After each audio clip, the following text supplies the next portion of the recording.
શ્રી રામકૃષ્ણની પાચન ક્રિયા નબળી હોવાથી નોબતખાનાની ઓરડીમાં બેસી માતાજી એમને માટે સહેલાઈથી પાચન થાય એવા જુદી જુદી જાતના સૂપ, શાકભાજી વગેરે બનાવતા. પોતાનાથી થાય તેમ ન હોય ત્યારે માતાજી રાંધતા નહીં. એ વખતે ઠાકોરને માટે કાલી મંદિરમાંથી પ્રસાદ આવતો. તે ખાઈને એમની તબિયત બગડતી. તેથી તેમણે એક દિવસ માતાજીને કહ્યું, જો 3 દિવસ તમે ન રાંધવાથી મારી તબિયત બગડી ગઈ. તમે એ દિવસોમાં શા માટે ન રાંધ્યું? માતાજીએ જવાબ આપ્યો, સ્ત્રીઓથી એ 3 દિવસોમાં કોઈને રાંધી દેવાય નહીં. ઠાકુરે કહ્યું, કોણે કહ્યું? તમે મને રાંધી આપજો, તેમાં કોઈ દોષ થશે નહીં. કહો તો તમારા શરીરની કઈ અપવિત્ર વસ્તુ છે? ચામડી કે માંસ કે હાડક્યા કે મજ્જા? જો મન જ સૂચિ અસૂચિ ધરાવે છે, બહાર અસૂચિ જેવું કાંઈ નથી. આ પછીથી માતાજી દરરોજ રાંધી આપતા. ઠાકોરે તેથી તૃપ્ત થઈને એક દિવસ કહ્યું, જુઓ તો તમારી રસોઈ જમીને મારી તબિયત કેવી સારી થઈ છે. માતાજીની સેવાની બીજી એક વાત ભક્તોએ તેમની પાસેથી જ સાંભળી હતી. એકવાર શ્રી રામકૃષ્ણના પેટના દુખાવા માટે કોલકાતામાં રહેતા વૈદ્યરાજ ગંગાપ્રસાદ સેનને બોલાવવામાં આવ્યા. આ ચિકિત્સા દરમિયાન વૈદ્યે પાણી પીવાનો નિષેધ કર્યો. બાલક સ્વભાવવાળા શ્રી રામકૃષ્ણ બધાને પૂછવા લાગ્યા, હે ભાઈ, પાણી પીધા વગર રહી શકાશે? ઠાકોરે એમને કહ્યું, દાડમના બિયા પણ લૂછી લૂછીને આપવા પડશે. જુઓ તમારેથી થાય છે કે કેમ? માતાજીએ આશ્વાસન આપ્યું, માં કાલી જેમ કરાવશે તેમ થશે. હું તો મારું બનતું કરીશ. ત્યાર પછી ઠાકોરે દ્રઢ નિશ્ચય કરીને પાણી પીવાનું મૂકી દીધું ને વૈદ્યની દવા લેવા માંડી. માતાજી એમને રોજ 3-4 શેર ને છેવટે 5-6 શેર દૂધ આપતા.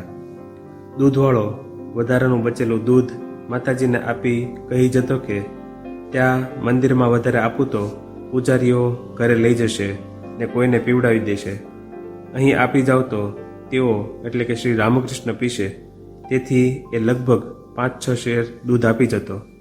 માતાજી પણ એને ભક્તોએ આપેલી મીઠાઈ વગેરે આપતા. એ દૂધ ઉકાળીને માતાજી 1.5 શેર કરી નાખતા ને ઠાકોરને પીવા આપતા. ઠાકોર જ્યારે પૂછતા કે કેટલું દૂધ છે, ત્યારે માતાજી કહેતા, કેટલું તે વળી? 1.5 શેર. ઘાટું દૂધ ને મલાઈ જોઈ ઠાકોર કહેતા, કેટલી ઘાટી મલાઈ છે. પણ એમને સમજાવી પટાવી માતાજી બધું જ દૂધ પીવડાવી દેતા. એક દિવસ જમતી વખતે ગુલાબમાં ત્યાં હાજર હતા. ઠાકોરે એમને પૂછ્યું, આમાં કેટલું દૂધ હશે? ગુલાબમાએ વાત સમજ્યા વિના લાવ્યા પ્રમાણે દૂધનું માપ કહી દીધું. ઠાકોર ચોંકી ઉઠીને બોલ્યા, આટલું બધું દૂધ? તેથી જ મને અપચો થાય છે. એમને બોલાવો બોલાવો. સાથ સાંભળીને માતાજી આવ્યા. ઠાકોરે પૂછ્યું, આમાં કેટલું દૂધ છે? માતાજીએ અગાઉની માફક જવાબ આપ્યો, 1.25 શેર હશે, બીજું શું? ત્યારે ઠાકોરે કહ્યું, પણ ગુલાબ તો આટલું કહે છે. અચકાયા વગર માતાજીએ કહ્યું, ગુલાબ જાણતી નથી. અહીંના માપ વિશે ગુલાબ શું જાણે? લોટામાં કેટલું દૂધ સમાય તે ગુલાબ શું જાણે? તે દિવસે વાત ત્યાં જ પડતી મુકાય. પણ બીજી એકવાર ઠાકોરે પાછું ગુલાબમાને આ વિશે પૂછ્યું. ત્યારે એમણે કહ્યું, 1 વાટકો અહીંનો ને 1 વાટકો કાલી મંદિરનો. ચમકી જઈને ઠાકોરે કહ્યું, હે, આટલું બધું દૂધ? એમને બોલાવો, એમને પૂછો. માતાજી આવતા જ ઠાકોરે પૂછ્યું, 1 વાટકામાં કેટલું દૂધ સમાય? કેટલા શેર? માતાજીએ જવાબ વાળ્યો, મને 1.5 શેર વિશે કાંઈ ખબર નથી. દૂધ પીશો ને વળી કેટલા છટાંકનો લોટો, કેટલા માપનો, આટલું બધું શા માટે? આટલો હિસાબ કોણ કરે? ઠાકોરે દલીલ કરી, આટલું બધું દૂધ કંઈ પચાવી શકાય? એને લીધે જ મને અપચો થશે. ને સાચે જ તે રાતના એમને અપચો થયો ને તેમણે રાતનું જમવાનું છોડી દઈ ફક્ત 1 વાટકી સાબુદાણાની કાંજી પીધી. સત્યનિષ્ઠ શ્રી રામકૃષ્ણના મનની શરીર પર કેવી અસર થઈ તે જોઈ પશ્ચાતાપ કરતા ગુલાબમાએ માતાજીને કહ્યું, માં, તમારે મને કહી દેવું જોઈતું હતું. મને શું આવી ખબર હતી? જુઓ ને એમનું જમવાનું બગડ્યું.